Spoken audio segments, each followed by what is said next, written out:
Iya, alhamdulillah Mbak Lulu, Tom, Iya. begitu banyaknya para Komplit ya. kiai yang sudah hadir bersama-sama kita di sini.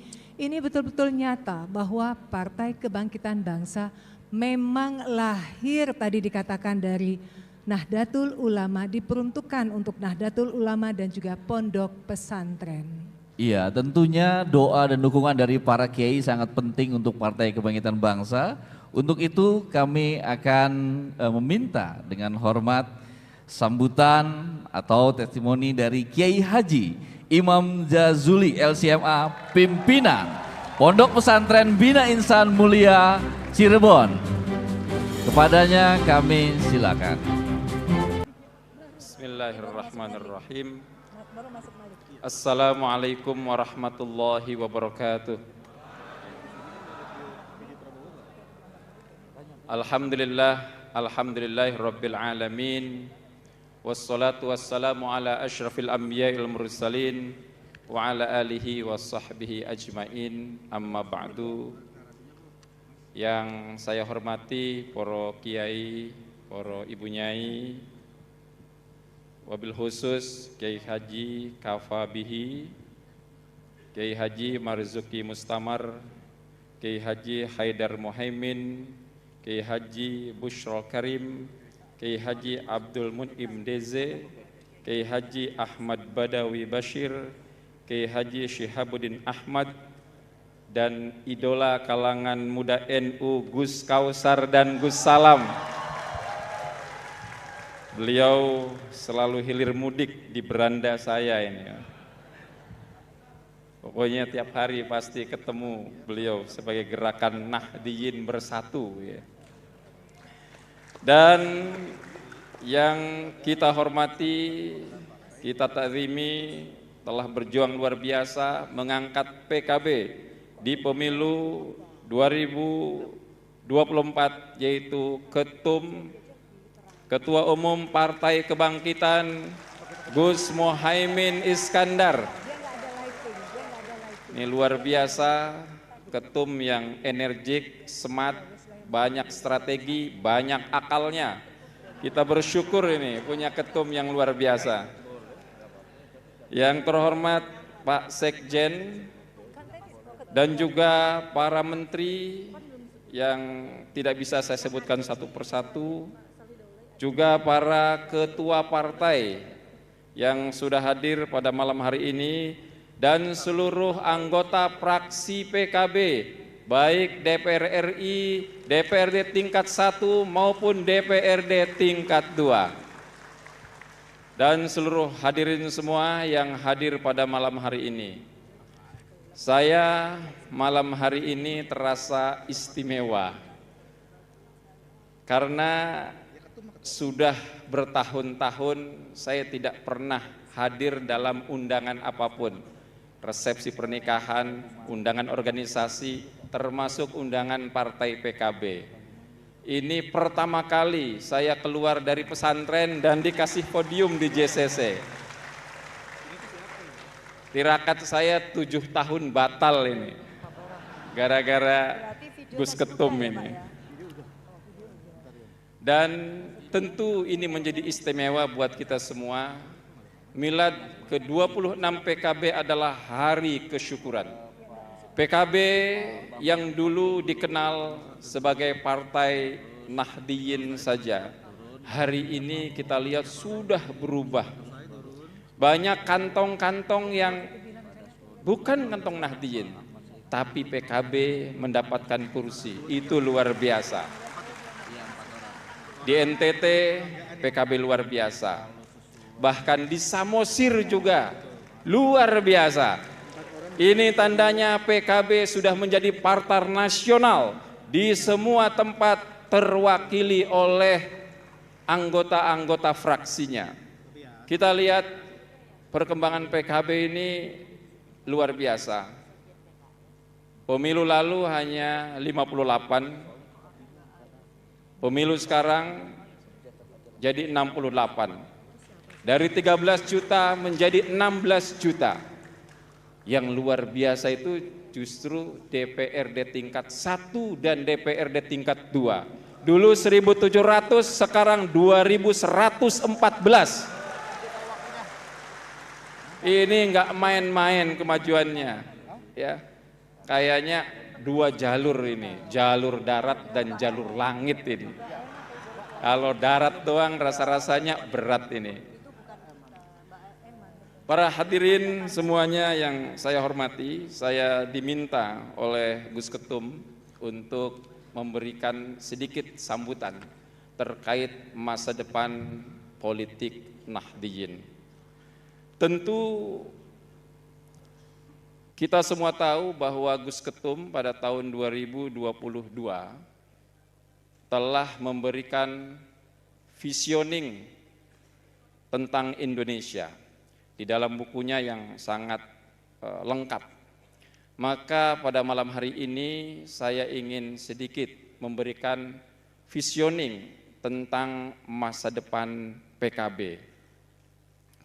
Kita tahu PKB adalah satu partai yang lahir dari karangan santri dan dari rahim NU, walaupun kadang-kadang kita agak heran ini. PKB dan NU ini mestinya bersama-sama membangun kebersamaan, tetapi yang kita lihat justru kadang menjengkelkan. Saya sering menyampaikan ke kader-kader PKB yang datang ke pesantren ketika curhat melihat hubungan yang kurang harmonis antara struktural NU dan PKB. Saya sampaikan, biarkan saja, itu adalah bagian dinamika. Tapi yang terpenting buat kita adalah bagaimana memelihara hubungan dengan masyarakat kultural NU, itu lebih penting. Kenapa? Karena kekuatan kita yang paling utama bukan di struktural, tetapi adalah kultural. Struktural bisa diciptakan oleh siapa saja, struktural boleh ada desain, tetapi yang terpenting adalah bagaimana kultural NU tetap bersatu bersama-sama untuk memastikan kemenangan politik ahli sunnah wal jamaah. Karena kita harus bangga, satu-satunya partai yang jelas di dalam ADART-nya, jelas berlandaskan kepada ahli sunnah wal jamaah, ini hanya partai PKB. Ini adalah gerakan politik dari ideologi ahli sunnah wal jamaah. Maka saya kadang heran, ada orang ngaku ahli sunnah wal jamaah, tapi kok kerjanya cawe-cawe ngerepoti PKB. Bukan mengurus PKB, bukan membantu. Paling tidak, kalau tidak bisa membantu, ya jangan ganjel-ganjel PKB gitu. Kenapa demikian? Saya sering menyampaikan, nah, kalau kamu betul-betul ingin mempertahankan ahli sunnah wal jamaah, maka mau tidak mau harus merawat politiknya. Kalau politiknya hilang, maka ideologinya juga pelan namun pasti akan hilang. Di mana-mana ideologi sebesar apapun tanpa ditopang oleh kekuatan politik, maka lambat namun pasti akan hilang. Saya kuliah di Al-Azhar Mesir, saya baca sejarahnya, ternyata Al-Azhar itu pendirinya Fatimiyah, itu Syiah. Tapi hari ini berubah menjadi ahli sunnah wal jamaah. Kenapa? Karena Syiahnya kalah. Yang berkuasanya Sunni, maka secara otomatis Al-Azhar yang tadinya Syiah berubah menjadi Sunni. Demikian pula kalau kita baca sejarah, Saudi Arabia dulunya Sunni, tetapi karena Sunni kalah secara politik dalam 100 tahun ini, kita bisa lihat hari ini setelah 100 tahun kita sulit melihat orang Sunni di Saudi. Itu kenapa pentingnya politik. Maka ideologi ahli sunnah ini harus ditopang dengan politik. Omong kosong bicara tentang peradaban dunia dan lain sebagainya, kalau politiknya acak-acakan. Kita bisa lihat dulu di Turki. Turki ini dulu Islam. Politiknya politik Islam zaman Ottoman, kemudian runtuh. Kenapa? Karena secara politik lemah kekuatan Islam. Akhirnya yang berkuasa adalah kalangan sekuler. Semua aturan-aturan menyulitkan bagi komunitas muslim. Bahkan terjadi migrasi besar-besaran ke semua wilayah. Ke Jerman, orang berlari kemana-mana. Kenapa? Kebebasan beragama dikurangi. Dan baru hari ini kita bisa melihat kebebasan itu dibuka lagi. Kenapa? Karena secara politik komunitas muslim mulai kuat dengan lahirnya partai yang awalnya sudah dimulai sejak zaman Erbakan, kemudian hari ini sudah ada Erdogan. Politiknya menang, maka menjadi kuat kembali Islam. Jadi kita tidak bisa memisahkan antara politik dengan agama. Itu menyatu. Maka saya selalu menyampaikan, kalau kita ini anti dengan politik identitas, berarti yang bermasalah itu kita. Karena sejarah membuktikan politik dan agama itu ada kesatuan. Agama bukan hanya mengajarkan tentang etika, tapi agama juga mengajarkan tentang bagaimana mengelola masyarakat. Dan pengelolaan masyarakat itu dengan kepemimpinan. Terkait dengan PKB, untuk kemajuan masa depan tentu ada hal-hal yang penting yang harus menjadi perhatian kita. Yang pertama adalah kualitas SDM dari kader-kader PKB. Ini sangat penting. Maka saya mengapresiasi hari ini dilakukan sekolah pemimpin perubahan yang dilakukan oleh PKB. Itu adalah bagian bagaimana PKB ingin ingin meningkatkan bagaimana kader-kader PKB memiliki kemampuan manajerial, memiliki pemahaman tentang legislasi, bahkan memahami tentang birokrasi yang ada di Indonesia. SDM ini harus terus kita tingkatkan karena menjadi hal yang paling utama. Maka saya berharap peningkatan kualitas SDM ini harus menjadi perhatian. Saya pernah ini ngobrol sama Ibu Menteri Ida Fauziah. Datang ke pesantren ngobrol bicara tentang DKI. Yang dalam beberapa pemilu ini tidak pernah pecah telur. Walaupun calonnya menteri, tetapi tidak menang waktu itu. Saya ngobrol, saya bilang kita tidak bicara hanya logistik, tapi kita bicara tentang bagaimana memenangkan sebuah pertarungan. Butuh strategi, butuh cara. Bagaimana langkahnya? Langkahnya PKB nggak punya duit, saya bilang. PKB ini partai yang mayoritas calegnya itu masalah cuma satu, isi tas bukan kualitas. Jadi kalau pilkada ada orang datang itu saya tanya dulu, ini isi tasnya berapa gitu. Itu pertanyaan yang sering tidak bisa dibalas, tidak bisa itu ngomong berapa, bingung kalau sering ditanya isi tas. Itu mungkin kadang yang sering disampaikan oleh Gus Ketum, saya kurang percaya dengan kader internal. Itu alasannya itu sebetulnya ya. Kalau kualitas, kapasitas itu banyak di PKB. Nah, setelah itu saya sampaikan, Bu, saya bilang, kita ini untuk memenangkan butuh strategi.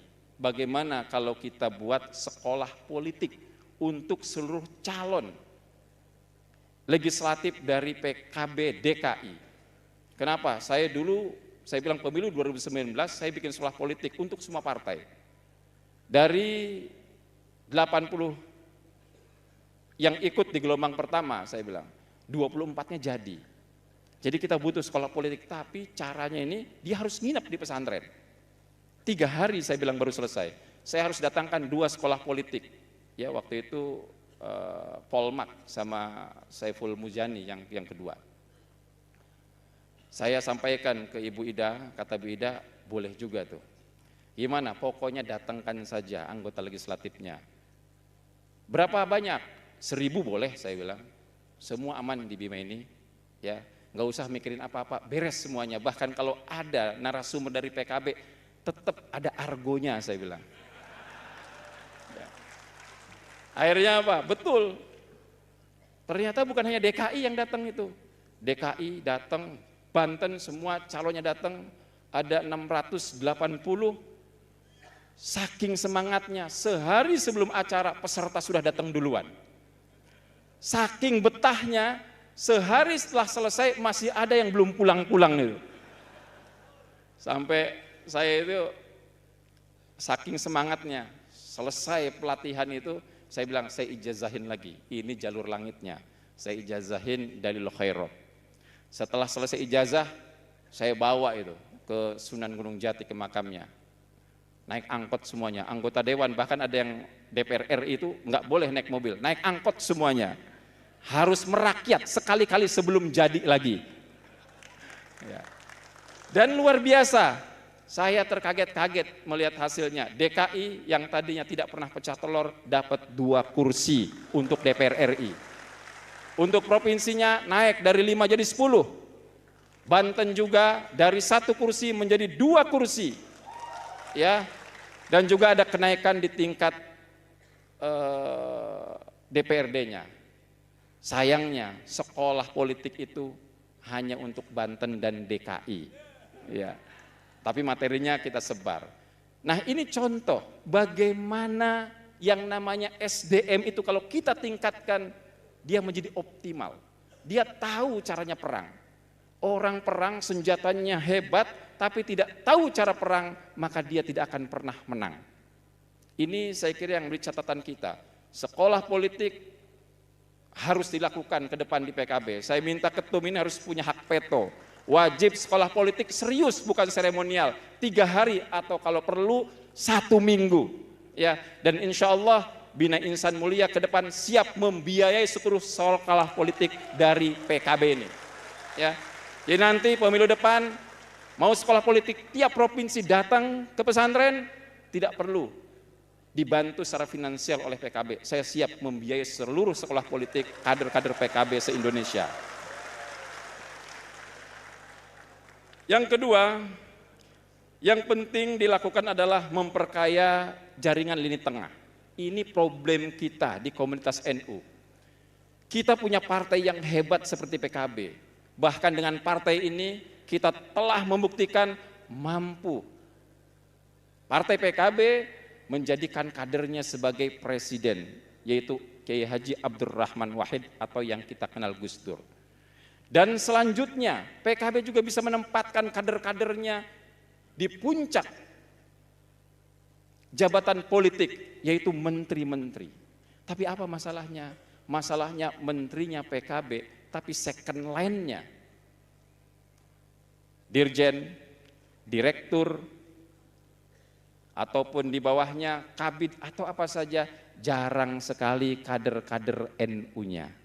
Cuma menterinya saja yang NU, yang PKB, tapi kader-kadernya jarang dari kita. Ini masalah kita. Kenapa ini terjadi?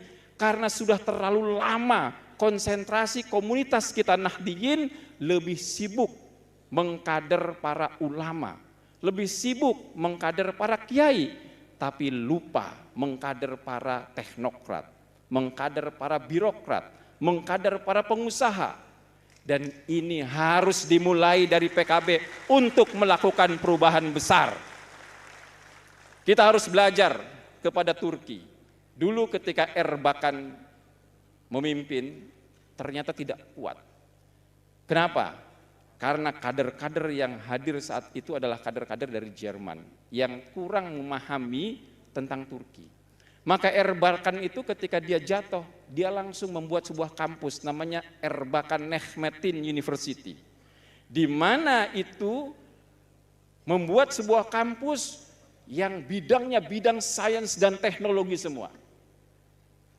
Di tiap wilayah dibentuk, dan juga ada beberapa kampus yang dibuat di bidang teknologi dengan nama Istanbul Technology University seperti itu. Dan baru hari ini panen. Alumni-alumni dari kampus-kampus tersebut yang lahir dari kalangan religius hari ini memimpin di Turki. Maka saya berharap, ini pesan penting buat Gus Ketum ini. PKB harus punya kampus, jangan mengandalkan UNU saja. Ya. Ini kita punya anggota dewan begitu banyak. Masa sih PKB ini enggak punya kampus kampus teknologi, kampus sains? Kenapa? Kampus-kampus ini untuk melahirkan para teknokrat ke depan. Jadi yang kedua ini penting, bagaimana kita melahirkan kader-kader hebat. Dan saya minta ini para kader PKB kalau punya anak yang belajar ilmu agama sampai tingkat perguruan tinggi itu cukup 1 saja. Kalau anaknya 6, yang 5-nya bidangnya umum. Cukup pesantren, kampusnya harus kampus umum. Kita butuh kader-kader itu. Kita sedih menterinya dari PKB, menterinya orang NU, tapi kita susah cari orang NU di second line-nya atau di bawahnya.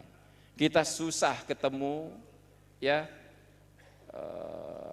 di BUMN misalkan kader NU itu susahnya luar biasa. Kalau disuruh nyari pun kita nggak ketemu.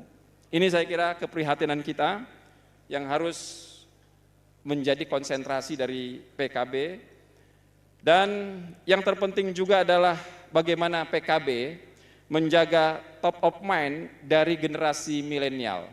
Kita hari ini disuguhkan dengan informasi yang luar biasa. Dan informasi yang luar biasa sampai ke seluruh umat manusia ini melahirkan sebuah era yang kita kenal dengan era disrupsi. Era disrupsi ini telah mengubah cara pandang, pola pikir, gaya hidup seluruh manusia termasuk kalangan Nahdliyin sudah berubah. Apalagi generasi-generasi muda atau milenial ini.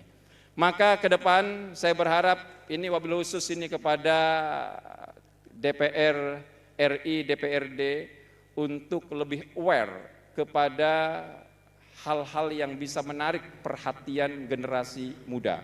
Program-program yang dilakukan harus fokus juga kepada generasi muda karena mereka adalah pemilih yang paling kuat ke depan dan paling banyak. Tetapi seluruh kinerja kita, kepedulian kita kepada generasi milenial ini juga tidak akan banyak berpengaruh kalau kita tidak mampu mengkomunikasikannya. Banyak keberhasilan yang dilakukan oleh PKB. PKB ini paling luar biasa membantu pondok-pondok pesantren. Tapi komunikasi publiknya kadang-kadang kurang. Banyak yang nggak tahu bahkan pesantren-pesantren itu. Maka seluruh kinerja yang dilakukan oleh PKB ke depan harus juga strategi komunikasi publiknya diketahui oleh semua orang. Istilah baiknya, kebaikan sekecil apapun yang dilakukan oleh kader-kader PKB, seluruh dunia harus tahu. Kita ini terlalu ikhlas, saking ikhlasnya nggak pernah ngasih tahu kebaikan. Padahal kebaikan itulah yang akan dilihat oleh generasi ke depan. Dan terakhir, NU dan PKB adalah satu kesatuan. Saya berharap ke depan ini menjadi kesatuan yang terus dijaga dan tidak bisa dipisahkan. Namun demikian, saya berharap PKB sebagai representasi dari kaum Nahdliyin yang lahir dari rahim NU memiliki tugas dan agenda yang jelas. Apa agendanya? Agendanya bagaimana memfasilitasi kader-kader santri, kader-kader NU agar bisa menempati posisi-posisi strategis dan sentral dalam pembangunan nasional. Kita tidak boleh berada di belakang, kita harus mulai maju ke depan. Terima kasih kepada semuanya. Mohon maaf bila ada hal-hal yang kurang berkenan. Wallahul muwaffiq ila aqwamit thoriq. Wassalamualaikum warahmatullahi wabarakatuh.